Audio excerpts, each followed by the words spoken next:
guys. So nandito ko ngayon sa labas. Nagpapaide yung katulong ng amo ko. So may good news ako sa inyo guys. Di ba nakwento ko sa inyo na nag-deposit ako ng $50 sa live account ko. So July 3 nung mag-deposit ako. And then umabot na siya. Actually umabot na siya ng 110 last day kahapon. And then ang nangyari, na-overtrade ako na naman. Bumaba siya ng 80 tapos nabawi ko uli. And kanina nag-trade ako. And then sa trade ko na kanina, may na profit, meron naman manual, meron naman market. Okay? So papakita ko sa inyo ngayon yung aking papakita ko sa inyo yung aking live account. Umabot na siya ng $100. Okay? So meron tayong running profit na $9. And sa previous trade ko, kasi may mga okay. Mamaya na guys pala. Papakita ko pa rin sa inyo. So sa previous trade ko guys, papakita ko sa inyo. Negative 3 pa rin ako, pero profit nasa what's that? Mapishay, tali. Papakita ko sa inyo yung aking trade ngayong araw. Negative 3 pa rin. Okay? Negative 3 pa rin siya, pero nasa 100 na yung profit natin. So ayan siya. Negative 3 pa yung natin, yung profit natin. Ayan, ngayong araw. Pero ang balance natin is 102. So may running profit tayo na $8. So ayan guys, yan lang. What's up guys? So i-continue natin yung yung story ko kanina. Nakita nyo doon, papakita ko sa inyo yung previous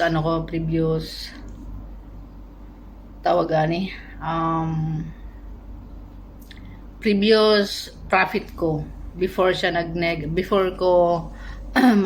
kaya nag-negative tayo ng 7. Meron tayong negative 3 kasi sa previous ko 110 na talaga yung inabot ng ng balance natin. Papakita ko sa inyo ngayon yung aking entry na hindi ko na siya hinayaan ko na lang. Meron akong isang I think dalawa lang na manual TP. Yun lang. Yung 5 at saka I think 4. So the rest doon sa 10 entries ko, na yun, market na yung market execution na yun.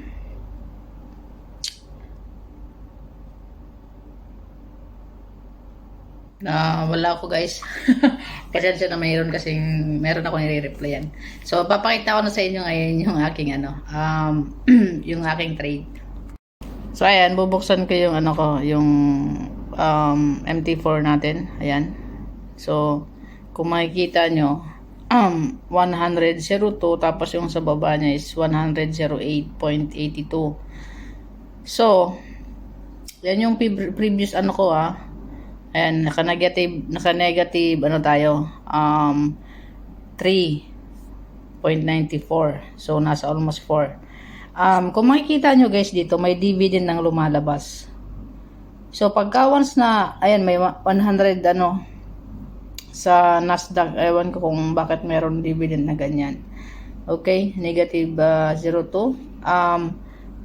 Itong mga trade ko na to, tawag dito,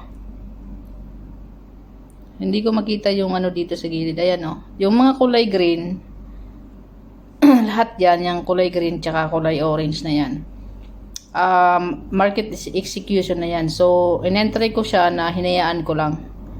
Okay? So, ito. So, kung makikita mo sa trade ko na 2, 4, 6, 8, 9. So, may naka-pending na isa floating. So, 10 lahat ng entries ko. Ngayon, ito, manual ko tong, manual TP yan. Yung nasa magkasunod na dalawa. Yung 5.70 at saka 1.70. Ngayon naman, ayan, lahat na yan, market execution. So, ito na ngayon yung natin, tawag dito. Ito na ngayon yung ating balance, 108. And meron tayong floating na 6.71 sa BTC. So, naka-place tayo ng sa, ayan, kung makikita nyo yung BTC, ay yung Nasdaq.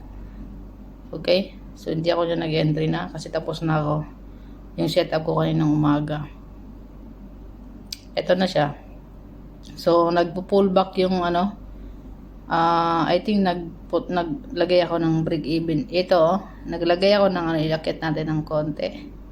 So, pagka once na, ang nangyayari guys, pagka once na yung entry ko umakyat na, ang ginagawa ko, trailing stop ako. So, pagka na-stop siya dito, mayroon tayong kita na 1.92. So, yun lang. And the rest, kung ang matipi siya, $13.24. Okay? So, hindi na tayo talo dito kasi meron na tayong trailing stop. So, hihintayin ko na lang siya na matipi. Okay? So, kung mag-pullback man, makita natin na nag-retrace lang yung price. Pwede tayong umentry ng isa pa. But, for now, yun lang muna yung entries ko hanggang 10. So, na-maximize ko ngayong araw yung entry na hindi ako hindi ko close lahat. Okay? Meron lang dalawa na close. Okay? So, ayan guys, floating 6.54. And, July 3 nung tawag dito. July 3 nung nag-start ako deposit ng $50. And kung makikita nyo guys, ito yung aking hindi tumakyat. So, ayan, kung makikita nyo, meron ako ditong candlestick pattern. Ayan, binili ko talaga yan. So, at least meron akong reference pagka once na tumitingin ako sa market. Mapapag-aralan natin yung kung ano yung sinasabi ng candle sa atin or ng presyo. Okay? So, sa mga nagpaplanong mag-aral ng forex trading, maraming paraan. So, kung gusto mo talagang matuto ng self-study, kagaya ko, pwede mong panoorin sa YouTube. And then, itong mga ganito.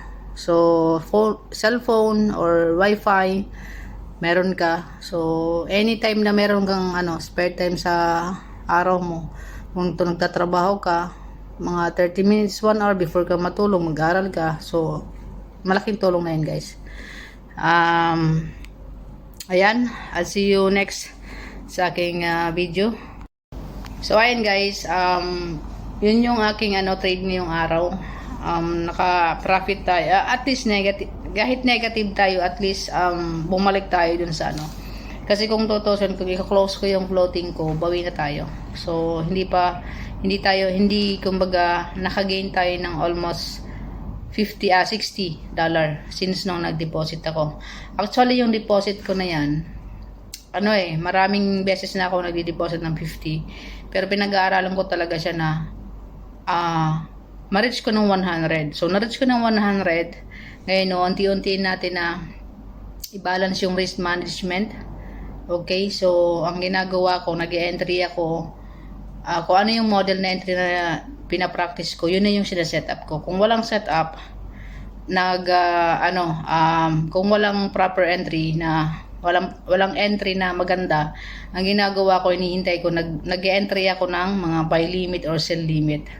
So, in that case, kung ma-trigger siya, so ayan natin. Kung hindi siya ma-trigger, okay lang din. So, at least, hindi tayo basta-basta nag-entry. Meron tayo sinusunod na strategy. So ayan guys, thank you for watching. I'll see you next sa aking video. I hope you subscribe or sundan mo yung journey ko dito sa journey ko bilang isang trader part-time kasi nagtatrabaho tayo. And this is the way na I know na makakatulong sa akin para makaalis sa 9 to 5 job. Okay? So, at para magkaroon tayo ng time freedom. Ang financial freedom pagka once na we do it right, itong forex trading, kasi anywhere, anytime, pwede mong gawin basta as long na meron kang wifi and internet, meron kang wifi, meron kang phone, gadget, whatsoever. So, ayun, we just ask always a guidance sa creator natin and our actions, our willingness to do the right thing, okay, para papunta dun sa goals natin. So I hope you guys learn a lesson, or kung dumanto sa sa wall mo, nag-YouTube ka, kung gusto mo sundan yung journey ko sa pag-forex, you can hit subscribe or you can just leave thumbs up.